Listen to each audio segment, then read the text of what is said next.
Halo guys, kembali lagi bersama Neng Angel.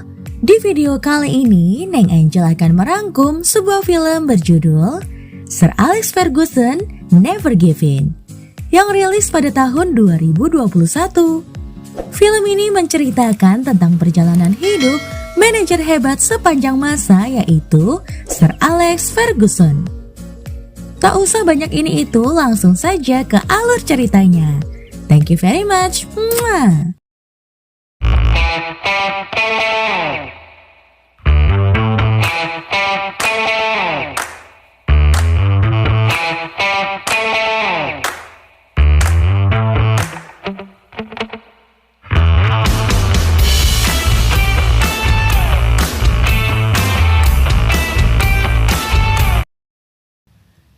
Film ini dimulai dengan sesi wawancara untuk menguji ingatan Sir Alex.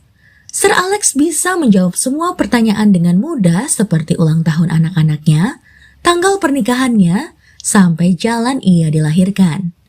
Ia ingat semua kecuali apa yang terjadi pada hari Sabtu, tanggal 5 Mei 2018. Film ini lalu mengajak kita untuk flashback ke 5 Mei 2018. Untuk mengetahui apa yang terjadi saat itu sampai-sampai Sir Alex lupa. Ternyata hari itu adalah hari Sir Alex sakit hingga harus dibawa ke rumah sakit ditemani anaknya, Jason. Ketika Sir Alex terbaring lemah, cuplikan kenangan-kenangan masa lalunya diulang kembali, terutama ketika ia di lapangan. Itu akan memberikan gambaran kepada kita semua seberapa hebat Sir Alex yang sekarang tidak berdaya ini. Dalam sesi wawancara, bukan saja Sir Alex yang ada, tetapi orang-orang terdekatnya pun ada. Salah satunya adalah anaknya, Jason. Jason menceritakan ketika ia menemani ayahnya di rumah sakit, dokter bilang bahwa ayahnya harus dibawa ke rumah sakit kerajaan Salford untuk operasi karena cedera otak yang dialaminya. Dan Jason juga menceritakan sejak saat itu Sir Alex sering menceritakan hal random hanya untuk meyakinkan bahwa ia masih memiliki ingatan. Lalu film ini mengajak kita flashback ke masa kecil Sir Alex, di mana ia tumbuh dan mengenal sepak bola. Namun ayahnya tidak ingin ia hanya fokus bermain bola.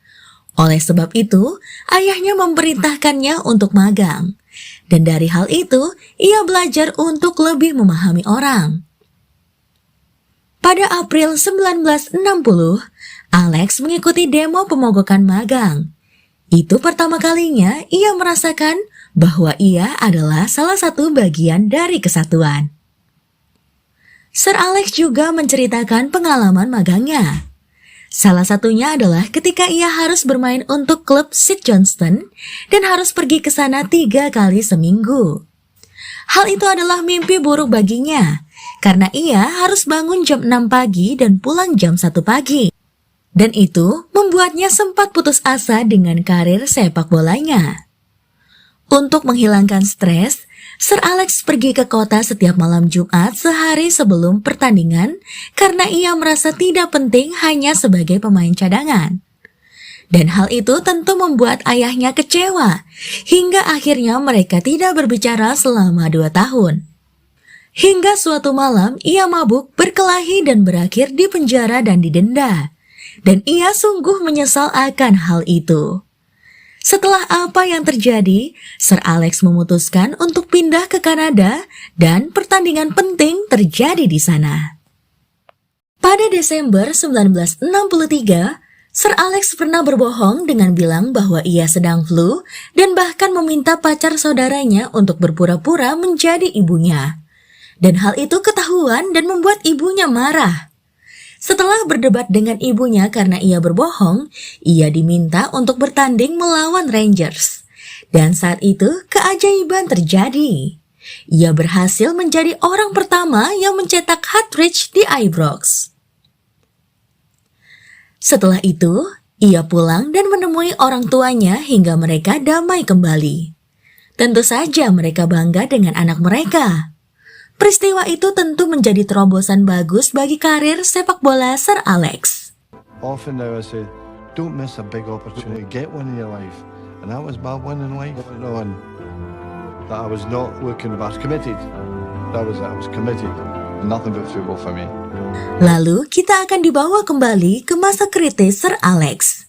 Dokter mengatakan 80% kemungkinan dia akan meninggal. Operasi pun dilakukan dan hanya boleh 2 orang yang melihat, yaitu anak dan istrinya, Darren dan Kathy.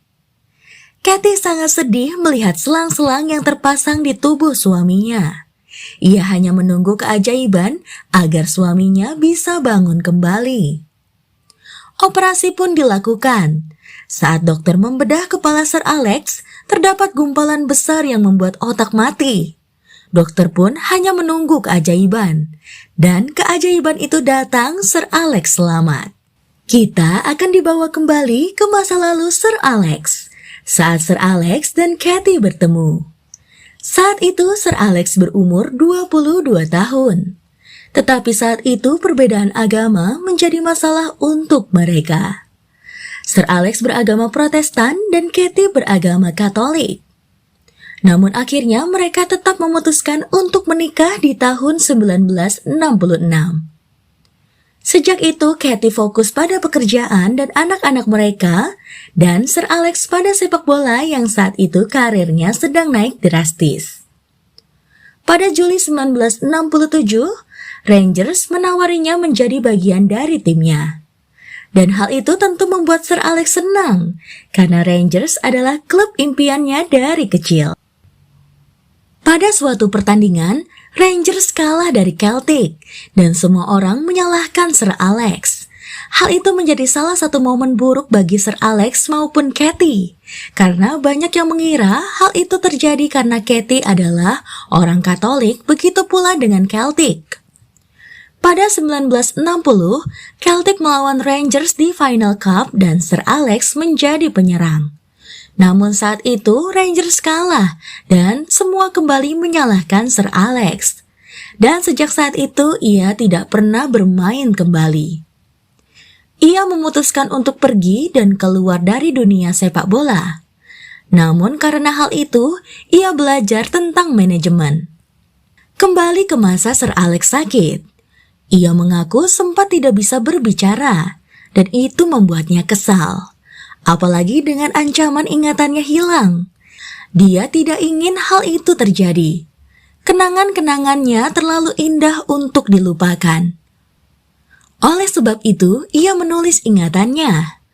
Agar ia bisa membacanya kembali dan dia tahu bahwa dia adalah seorang legendaris. So because that's my upbringing. Don't give in. The managers in control of that are correct. Salah satu ingatan indahnya adalah tentang Aberdeen. Aberdeen adalah kota pertamanya menjadi manajer, tepatnya pada tahun 1978. Sir Alex tentu sangat berusaha keras untuk menjadi manajer yang baik untuk mereka, terutama ketika ia tahu bahwa timnya akan melawan Rangers. Harga dirinya dipertaruhkan, dan ia bertekad kuat untuk menang agar bisa membuktikan kualitas dirinya. Pertandingan pertama timnya melawan Rangers, mereka berimbang. Meskipun begitu, tidak ada waktu untuk bersenang-senang. Walaupun itu tentu membuat mereka senang mengingat itu adalah pertandingan pertama mereka. Namun di pertandingan berikutnya, Aberdeen berhasil menang. Aberdeen lead 1-0. They have won. Definitely won the championship. Pada tahun 1983 di European Cup Winners' Cup Final, Aberdeen melawan Real Madrid yang saat itu adalah klub terbesar di Eropa. Tentu tidak akan mudah melawan klub terbesar di Eropa tersebut. Tetapi tidak ada yang tidak mungkin jika dengan usaha keras. Usaha keras itu pun membuahkan hasil. Aberdeen berhasil menang.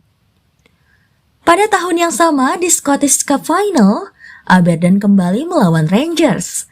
Hal itu membuat Sir Alex gugup mengingat pertandingan terakhir kali. Namun kali ini keberuntungan berpihak kepadanya. Aberdeen berhasil menang. Hal itu membuat banyak orang mulai melirik Sir Alex. Ia banjir ucapan selamat, dan yang terpenting Sir Alex dapat membalaskan dendamnya terhadap Rangers dan dapat membuktikan kualitas dirinya. Pada tahun 1986, Manchester United memecat Ron Atkinson sebagai manajer, dan akhirnya Sir Alex pergi ke England untuk menggantikannya. Saat itu Manchester United sangat terpuruk. Performanya buruk, tidak pernah menang liga manapun. Dan Sir Alex sangat berusaha keras untuk membuat Manchester United bangkit. Salah satunya adalah mencari pemuda-pemuda berbakat. You can feel the spirit of the place. We got all the scouts together. It just doesn't happen. Pada 5 Maret 1988, Manchester terus kalah dan itu membuat Sir Alex frustasi. Banyak orang yang memintanya untuk mundur menjadi manajer di Manchester United dan kembali ke Skotlandia. Walaupun terpuruk, Sir Alex tetap bergerak maju dan mencari strategi baru. Pada tahun 1990 di FA Cup, Manchester United akhirnya berhasil masuk ke final. Namun ada satu masalah besar untuknya saat ini.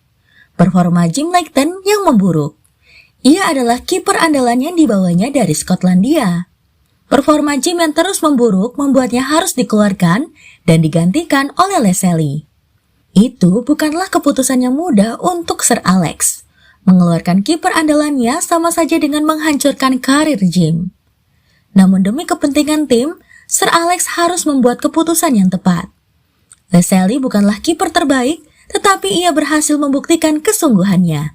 Hingga akhirnya, Manchester United berhasil memenangkan pertandingan. Dalam timnya, Sir Alex dikenal sebagai sosok yang tegas dan juga galak. Ia kerap kali bertengkar dengan pemainnya, tetapi di sisi lain ia juga penyayang. Seperti yang terjadi pada Eric yang terkenal kasar. Sir Alex mampu menanganinya dengan baik hingga ia menjadi salah satu pemain andalan. Sejak saat itu, karir Sir Alex meningkat drastis. Bahkan ketika tahun 1996, ia berhasil mendapatkan double trophy. Dan hal itu belum pernah terjadi sebelumnya. Masih merasa tidak puas dengan semua pencapaiannya, Sir Alex masih ingin bisa menjadi klub nomor 1 di Eropa. Tidak cukup baginya untuk menjadi salah satu klub terbaik di Eropa. Ia ingin menjadi klub terbesar dan terbagus di Eropa. Dan satu-satunya cara adalah dengan memenangkan Piala Eropa. Ia sangat ambisius akan hal itu. A reward for Full speed ahead, Barcelona!